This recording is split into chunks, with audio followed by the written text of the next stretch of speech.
હા, દિનેશભાઈ, તમારો બીજો સવાલ છે કે મનોવર્ગણાના પૂતગલમાંથી જીવ મન બનાવે છે, તો વિજ્ઞાન જેને નાનું મગજ ને મોટું મગજ કહે છે તે એક જ છે?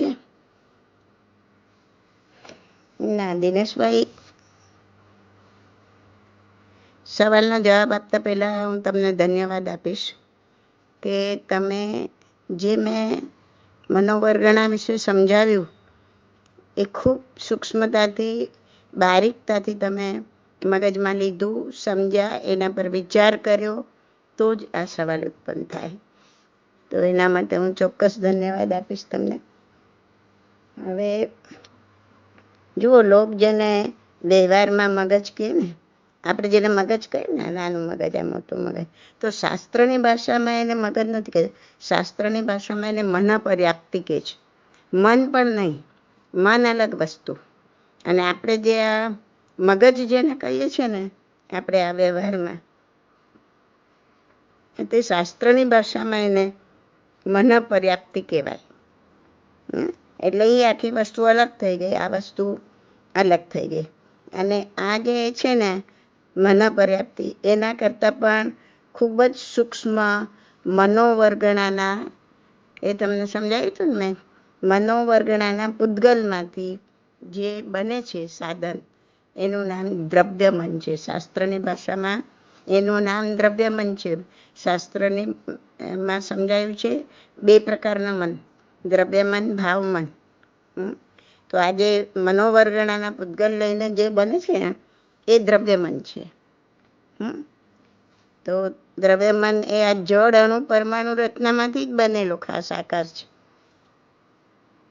અને એ જે આકાર છે ને દ્રવ્યમનનો, એ આપણા જે પ્રમાણે આપણા વિચારો બદલાય, જે પ્રમાણે આપણા ભાવ બદલાય, એ પ્રમાણેનો આકાર પણ બદલાયા કરે. આપણે નથી કહેતા મનઃપર્યોજ્ઞાની જે હોય, જેને મનઃપર્યોજ્ઞાન ઉત્પન્ન થયું હોય, એ સામેલાનું મન વાંચી શકે, એ મનમાં શું વિચારે છે એ જાણી શકે. બરાબર?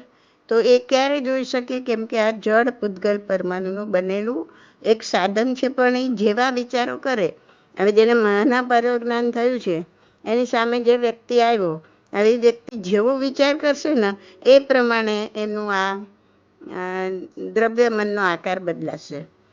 હવે દ્રવ્યમનનો આકાર બદલાશે એ પ્રમાણે મનઃપર્યોજ્ઞાની તમને કહી શકશે કે એ શું વિચાર કરે છે, એનો શું ભાવ છે. ખ્યાલ આવ્યો? પણ આ જે આપણે જે દ્રવ્યમનની વાત કરી એ ભલે જળ છે, પણ એટલા બધા સૂક્ષ્મ પરમાણુઓ છે ને કે આપણે આ ઇન્દ્રિયોથી આ દ્રવ્યમન નથી જોઈ શકાતું. એકદમ સૂક્ષ્મ પરમાણુ છે.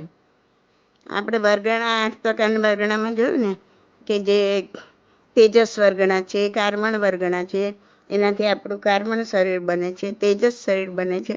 તો શું આપણે એને જોઈ શકીએ છીએ? એ પણ જળ પૂતગલ પરમાણુનું જ બન્યું ને. તેજસ શરીર તેજસ વર્ગણા લઈને બન્યું, તો એ પણ જળ પૂતગલ પરમાણુ છે. કાર્બન શરીર કાર્બન વર્ગણા લઈને બન્યું, તો એ પણ જળ પૂતગલ પરમાણુ છે. પણ એ આપણે જોઈ નથી શકતા. આપણે જોઈ શકીએ, આપણે ખાલી ઔદારિક શરીર જોઈ શકીએ છીએ આપણું. બાકી આપણું તેજસ શરીર કે બીજાનું કે આપણું કાર્બન શરીર નથી જોઈ શકતા. એ જળ છે છતાં પણ નથી જોઈ શકતા, કેમ કે ખૂબ જ સૂક્ષ્મ છે. જે ઇન્દ્રિયાતીત છે, ઇન્દ્રિય ગોચર નથી, ઇન્દ્રિયથી જોઈ શકાતું નથી. એવી જ રીતના દ્રવ્યમન પણ ઇન્દ્રિયથી જોઈ શકાતું નથી. પણ જેવા વિચાર થાય, જેવા ભાવ થાય, એ પ્રમાણે એ જળ વસ્તુ છે, એનો આકાર બદલાય છે. અને એનો આકાર બદલાય છે એના પરથી મનઃપર્યોજ્ઞાની તેનો સાક્ષાત્કાર કરી શકે છે.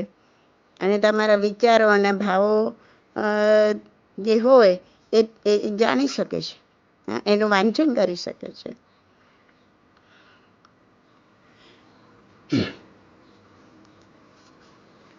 હવે તમે જુઓ કે દ્રવ્યમન એ વિચાર કરવાનું સાધન છે. અને એ સાધન દ્વારા, એટલે દ્રવ્યમન દ્વારા જે કાંઈ વિચારો થાય છે એના દ્વારા અંતરાત્મામાં પેદા થતા ભાવોના સમૂહને ભાવમન કહેવાય. આ વિચારો દ્વારા જે અંતરાત્મામાં ભાવો પેદા થાય એ ભાવના સમૂહને ભાવમન કહેવાય. અને ભાવમન તો કેવું છે, જો ખરું મહત્વનું તો ભાવમન જ છે. અને ભાવમન આત્મા સાથે જોડાયેલું છે. એ ભાવમય ચૈતન્યમય છે, એટલે એ અરૂપી છે, એ જડ નથી, એ દેખી શકાતું નથી. જ્યારે આ દ્રવ્યમન જડ છે, એ દેખી શકાય છે. અને એના વિચારો પ્રમાણેનો આકાર બદલાય છે. માટે મને પરોજ્ઞાની એને જોઈને સમજી શકે છે કે સામેના શું વિચાર કરી રહ્યા છે. ખ્યાલ આવ્યો? આમાં આટલો ફરક છે. અને જેવું તમે મગજનું કીધું, તો એ મગજ એને કહેવાય છે મન પર્યાપ્તિ. ખ્યાલ આવ્યો ને? હજી પણ કોઈ આમાં સવાલ હોય તો ચોક્કસ કહેજો. ઓકે.